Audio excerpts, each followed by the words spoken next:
We'll do a couple holes. We'll go through, we'll walk 1, 4, and 9, make a little loop, and I'll kind of discuss some of the things that we were thinking about on those couple holes. But the whole goal, obviously, was to get the scale back. I've talked about so much, bringing the big bunkering back, the big fairways, the bigger greens. All your greens had shrunken over time. So we're really trying to bring everything together, to make it a little more consistent, seamless, and polish the gem that I always talked about with Joe and Mike. But yeah, your land is the star. When you look out here now, we can actually see it, with the tree removals and the tree management. We really want the land to shine and kind of be the all-star, because the number one thing I look at when I go to clubs is the land. What is the golf course routed upon? And the land is almost unparalleled here, because it's not too crazy and steep, but it's not too flat and insipid and bland. So it's that perfect medium where we have some beautiful downhill holes and some natural holes, and then we have some steep holes like 10 and 16 and 18, and a great finish. The back 9 is really, really good. But no, the whole goal is to add some strategy, some width into the fairways, so you can kind of plot your way, down the left side of a fairway to hit to a back right of a green, or down the right side of a fairway and hit into the back left of a green. Some holes like number 2, the closer you hit to the bunkers, the better angles you have into some of those flagstick locations. When you bail out sometimes now, you'll see where you kind of stray away from trouble, like on number 3. So we have 2 bunkers on the right of 3. I'll kind of face this way. So 2 bunkers on the right of 3, and then the big front left bunker now. Well, there's nothing on the left of the fairway. So, somebody who's not really thinking about their game will just hit it out there down the left, and then they'll get out in the left rough or left side of the fairway, and they'll go, "Ooh, okay, this was probably the wrong angle to attack the green," because now we have a monstrous bunker, probably one of the bigger ones on the golf course, guarding the whole front left of the green on 3, and most of the flags will look like they're directly behind the bunker. But the whole play, again, is to hit closer to the fairway bunkers. The closer you get to the fairway bunkers, the more advantageous line you have into the green. So little things like that, the nuances you'll find as you get into it and as you slowly play the golf course. So you'll have to have a little period here this year of relearning your golf course. But the whole goal, again, is expanding the greens, trying to get more flagstick locations for variety, get more tees and elongate the teeing ground. So we stretch back the championship tees, and then we push forward the forward tees. So we have, I call it like the rubber band effect. So we have elasticity. So the course will play longer for the elite players and shorter for the shorter hitters or the lesser skilled or the older gentlemen or older ladies. And so the goal is obviously more classes of golfers and more people at the club can enjoy the golf course. And then, to finish off on my little spiel before we go out, is the goal is to have more fun. I get the most reward and the benefit of my job is when I come back to a club and they say, the 2 things I hear probably the most are, Tyler, we didn't realize how much more fun it was going to be because it's a little more open. The trees have been removed and now you can spray it a little bit and go find it. So it's a little more fun and it's not so hard sometimes. And then the other thing is they say it's so pretty. I hear that all the time. You come back a year or 2 or 3 after and they go, it's so much more pretty than we ever imagined. I always think that's pretty cool. That's pretty fun because we spend so much time as artists kind of trying to make things aesthetically pleasing to the eye and fit into the landscape. And we do try to make it look pretty. Because when things are pretty, that means they fit and they look natural and it looks like they were maybe always there. When things stick out or they look unnatural or they're ugly, that means maybe, the shapes don't really blend in or they just look awkward. So we try to avoid making things look awkward. So we strived in every instance to make things fit, like they always looked like they were there. from the inception of the golf course. So hopefully it's pretty for the future, and it's aesthetically pleasing, and a little more fun and enjoyable, and you can spray it around and go find it and enjoy it. Yeah, I mean, that's the whole point. That's the whole reason why we're here. That's why I'm a member of a club. It's my time away from work to enjoy it, and so that's the goal, and hopefully I make you all proud. I always like to have some wow factor, and some things that get your eye right off the bat, kind of some bold character. And so I always envision that big bunker right across the creek kind of to be like the welcome to Springford. You pull in and it's like you're in the parking lot and you go, holy smokes. And then same with C3 greenside bunker. It's the same thing. So you'll see a theme. I try to bring themes in throughout the round that you kind of see. So you'll see some big bunkering off the start here at 1, and then 3. 4 is grand now with the deep cavernous bunkers. And then you'll see it throughout the round, but then you see it on 10 and again on 18 when you come back. 18 when we finish, the bunkers that we're just finishing, I mean, they're like in your face, and it's the wow factor, especially when you're coming down 16. So there's probably 6 or 7 instances out here where you're kind of just going to step back and go, wow, the scale. The scale is immense. This is bold. And so we wanted it to be bold. So there's only 39 bunkers. So that gave us the opportunity to be bolder and build a little bit bigger. Most courses have 70 to 100. I have a course in Michigan that has 122 bunkers.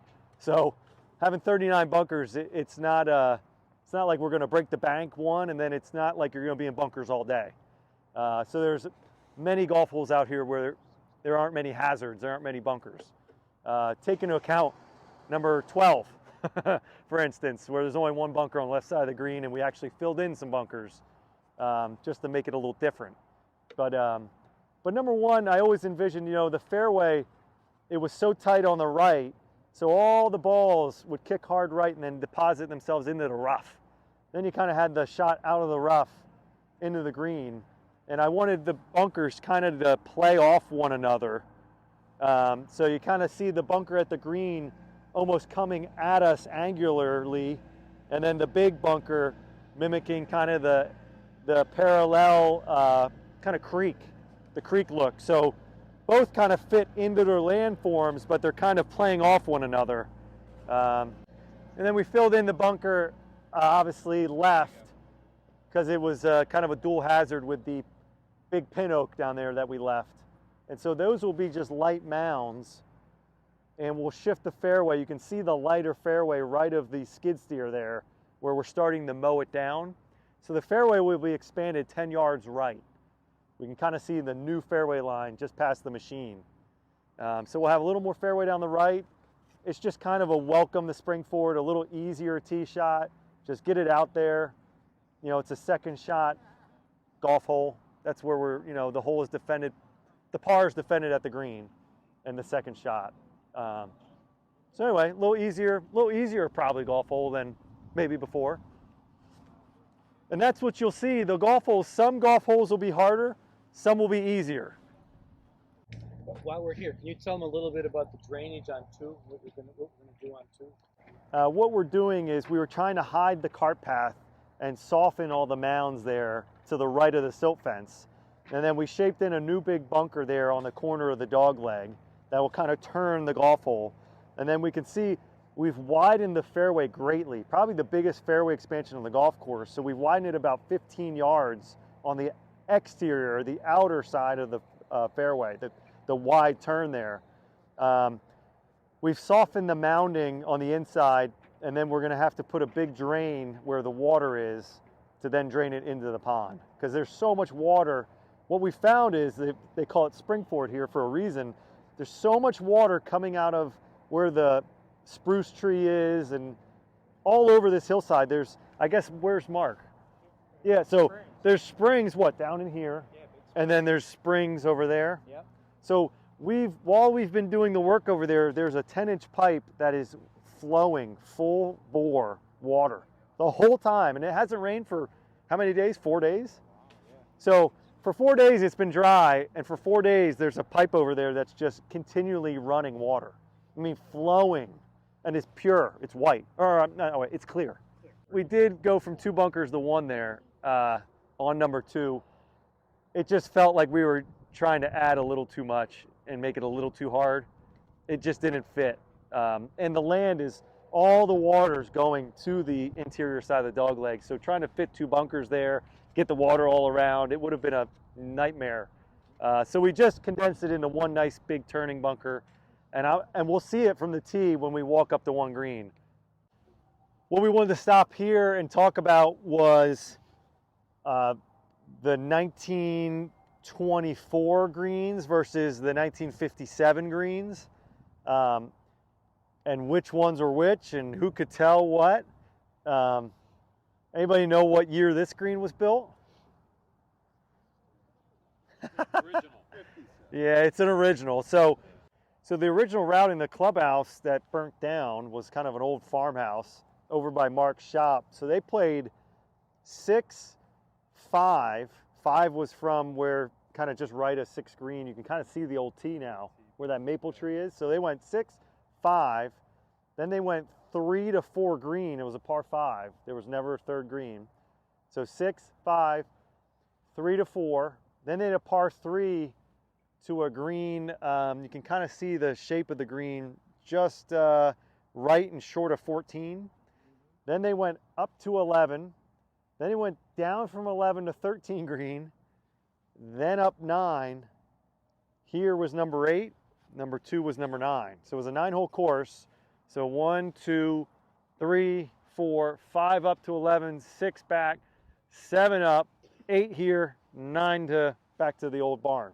So this is the original greens. So the original greens then would be 1, 2, 4, 5, 6, 11, 13, 9. So we have 8 in existence, with that 1 that's kind of defunct over there, just short of 14 green, in between 14 and 13. And then the William Gordon greens, they came in 56, 57, and they built 3, because they split that hole into 2. They made it a par 4, par 3. So number 3, 7, 8. Then they went 10 is a Gordon, 12, 14, 15, 16, 17, 18. And so the differences are the older greens have some squarish back corners to them, very, very kind of geometrical, Victorian era, very early golf. So rectangular greens, flatter, steeper back to front, slowing down the old golf ball, because the golf ball used to come in so low in the 20s. But this is a Victorian era kind of Meehan green, your Frank Meehan. And so what you notice, we look at where we were mowing the green and look at the pad. We didn't change the height of this. This was your old back corner of the green in 1924. So you can see this is existing turf we never touched.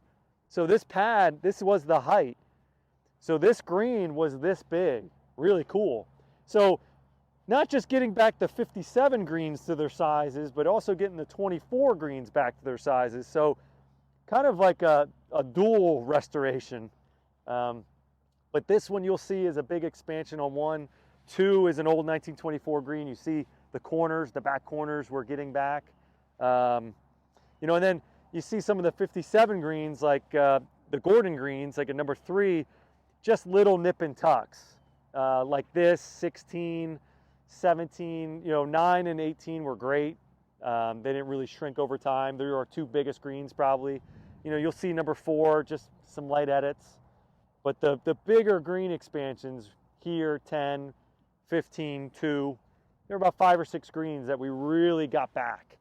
But now the fun part is we can have a flagstick location here in the future, which was 10 yards behind where the green used to stop. And then we can have another flag, back here.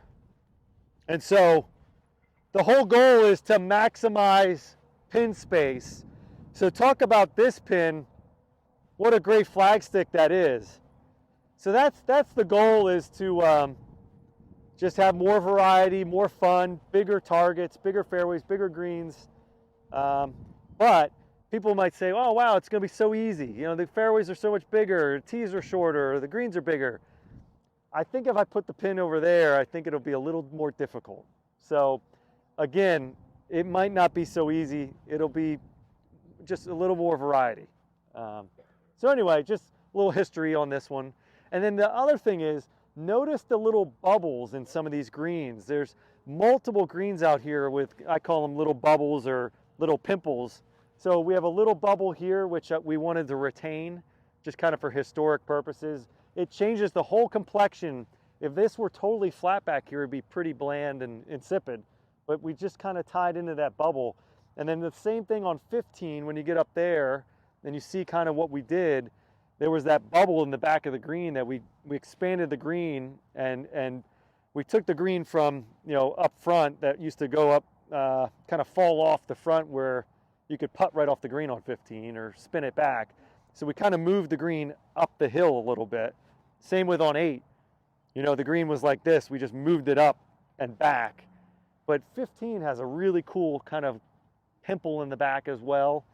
2, there's that hump kind of that really bisects some of the green. So there's a couple greens out here that have these funky little pimples, which are really cool and very rare, you know, to see cool stuff like that. So we wanted to leave it and expound upon it. Here's the look from 2, the whole goal. We had 2 bunkers on the plan, but see how the left bunker would have been hidden by the sycamores. So our game plan is to allow these to stay, and as they deteriorate over time, you know, in 10, 15 years, if they come down, then we can put in the next bunker if we need to. And especially with yardage, you know, as guys and gals are hitting it further, we might need a second bunker. But for now, you know, we felt like, especially from the back tee and this tee, it's so far around the corner already, the second bunker would have been hidden. So the goal here is kind of usability.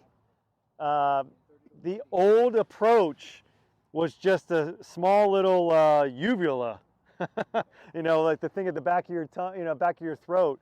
It was just this little funky approach where if you hit the fairway leading to the green, it would just kick severely right. So we lifted and reshaped pretty much the whole surround of this green. And I really wanted to make an approach leading into the green where you can land it short and run it on. The old green was so aerial. Obviously the tees, we added a forward tee there that's really nice size. That should play about 85 to 95 yards. We've made this probably one of the bigger tees I've ever built in my life. But it'll give Mark, it'll set Mark up for success wherever Mark is. There we go. So this is really going to be great because you'll never have an uneven lie. It'll be gorgeous, flat, laser leveled. You can go back, you can go forward. A lot of, again, variety. You can play from, I think it's like 145 to, gosh, 110. So we're running a little ahead of schedule so we can talk about 8 before we go to 9. You can see one of the bigger green expansions. We expanded this green, I think, Mark, by what, 2,400? 2,400 square feet.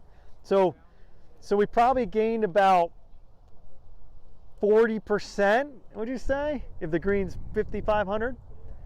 So we gained about 40% new flagstick locations on this green. Almost half the green now, more, is pinnable. So from kind of my hat shadow, we lifted all the turf and reshaped the whole back half of this green and then relaid the sod, put copious amounts of drainage and the root zone mix that I talked about on the last tee. So we kind of reshaped all this, and now you'll be able to have flag sticks past my hat all the way up back here. The whole back green is all pinnable, whereas the whole back half used to be kind of rough. The old edge of the green was probably 15 feet in at the top of our heads, you know, in the shadows. And then the old green extended about 15 to 20 feet down the slope. So again, you could hit one up, and if you didn't get to the middle of the green, it'd go all the way off the front. So same thing on 15. We were very cognizant to kind of shift the green up back the hill, back up the hill. So then there's probably 15 flagstick locations now on this green where there probably were about 3 before. This seems steeper too.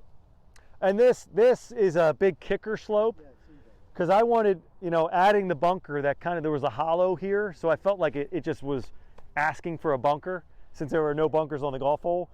Now if you just carry the bunker, it'll kick down right onto the green. right, exactly. And I think you'll be really rewarded. You'll love it. Well, as we get to 9, the goal for 9 is to bring these tees this way for the future. So then we see the entire golf hole. So the tees will kind of be lined up probably right where I am in the future. And the whole goal was, again, I felt this hole was a little devoid of, anything really going on. So we did interject that layup bunker in the second landing area. And then I raised the sand line of the greenside bunker. So when the sand is in, you'll see both bunkers. And then you can kind of see a little bit of the left fairway line edit we made. Mark was doing a good job actually on these, on the fairway lines already here. So they're just minor edits, just to get the old world classic look. We want simple, clean fairway lines. But anyway, that's about the only added feature on this hole. And it was really just to, we made the drive easier. We removed some trees on the right. So it's kind of a thoughtless drive now. Nice big fairway. But I felt like the second shot, I didn't want it to be thoughtless too. So I just wanted to interject a little more thought up there. So now you can beat it off the tee, go find it, but then you get up there and you go, okay, now I have a decision to make. Where am I going to lay up? Am I going to take on the bunker? Am I going to hit it past the bunker? Am I going to go left? So the whole point is, if you go over the bunker and take it on, you have a really great angle right into the green, no worries.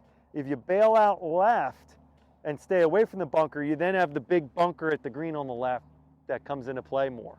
So it's kind of that whole cat and mouse game where, if I'm going to shy away from the heroic shot, the next one might be a little more arduous, might be a little tougher. Tyler, how did you pick the distance of that bunker, being in the middle of the fairway? All about how far it was from the green. I was going for like the 100, 110 yard mark Gotcha. from the green. So where people would lay up to hit a nice wedge into the green. Gotcha. And if you don't hit a good drive, then it's really like, oh shoot. Yeah. So you kind of have to hit a good drive down here to the flat, then you can hit it over it. So the question came up, what is the bunker style, or what led to the style, or what were we going for? So the look is kind of this meandering line with maybe some noses on some of these bunkers, not big protruding noses, but just kind of funky, irregular shapes. Higher sand flash, big saucers, big scale. I've talked about ad nauseum probably now. Big scale, double the size of what you had, kind of type thing. But the goal is the Gordons, William and David Gordon, who added the 9 holes in 57, who did Saucon Valley and Stanwich Club and a bunch of courses around Philadelphia, Sunnybrook. Their style derived from William Flynn. So William Flynn, who built Huntington Valley and Lancaster and Lehigh. William Gordon, the father, the son David didn't work for him until probably your job. I think he joined him in 55. But the father, William, worked for William Flynn from 1923 to 1941, so for 18 years. Then he worked for Donald Ross in the 40s for about 8 years. So what a great legacy, what a great tutelage, in his younger career. He built Shinnecock Hills for William Flynn. So William Gordon was no slouch. And notice what that looks like. I mean, that is just like, Shinnecock Hills and Huntington Valley. So he took a lot of Flynn throughout his career and kept replicating it. So wherever you see old Gordon bunkers and we see old pictures, they're big saucers, high sand flash, perched greens. The greens are very potato chip-like. How this green is with kind of the waves in the back. So think of a potato chip like number 3, 16, 17, 15, 10. The Gordon greens are very, very funky and always meandering, back to front. But the bunkers, high sand flash, really cool lacy edge, kind of the William Flynn kind of look. So that was the goal. Big scale, beautiful lacy edge, some funkiness. Nothing. I call it. Well, I always say to the guys on the crew, I say, I don't want a peanut. I don't want a perfect peanut-shaped bunker. I don't want a Mickey Mouse bunker that you see in Florida with the big ears. That looks like somebody just got in there and shaped it with a big D6. We want things that have some intricate, thought out beauty. And so this to me is an attractive bunker. I think it's beautiful. So, and then we see on 18, you can kind of see the beautiful kind of lacy edge. That has the capillary concrete and not the sand in it yet. So you can see how big the lips look, and then look how small the lips look after we're done. So there's a whole game. We cut these big deep lips, they look scary, then we fill it in, and they don't look so scary. So the line here, the question was, what's the line on 18? We used to have the bunkers on the outside of the dog leg, which I detested. So did I. Yeah, so the whole point was now for us to just carry this bunker and take this bunker on, and then you have this shot, the run out, and then you have this shot in. I was not a fan of those. So now those are totally gone, and you can see the new fairway line. Nice wider fairway, but this is where you want to be right here after the tee shot. So I want you to take on the right edge of that bunker. That's kind of the aim, is right edge, right middle, hit a little draw right over it. Okay. Yeah, if you're hitting a fade, go over to the left side and fade it out here. So, and we've cut down some trees obviously to open this up. Yeah. And that's the bunkering finish, the finish bunkering. And we still have to knock down, we got to take down some trees here so we can frame it. The leaner, it's completely hollow underneath. Yeah, I believe that. So if it doesn't go now during the project, it's going to fall and be a disaster. Yeah, member guest day, it's going to be a disaster. So we want to take it anyway so we can see the bunkering and the finish. And this fairway will slide slightly right away from Kareem Abdul-Jabbar over here. Yeah, exactly.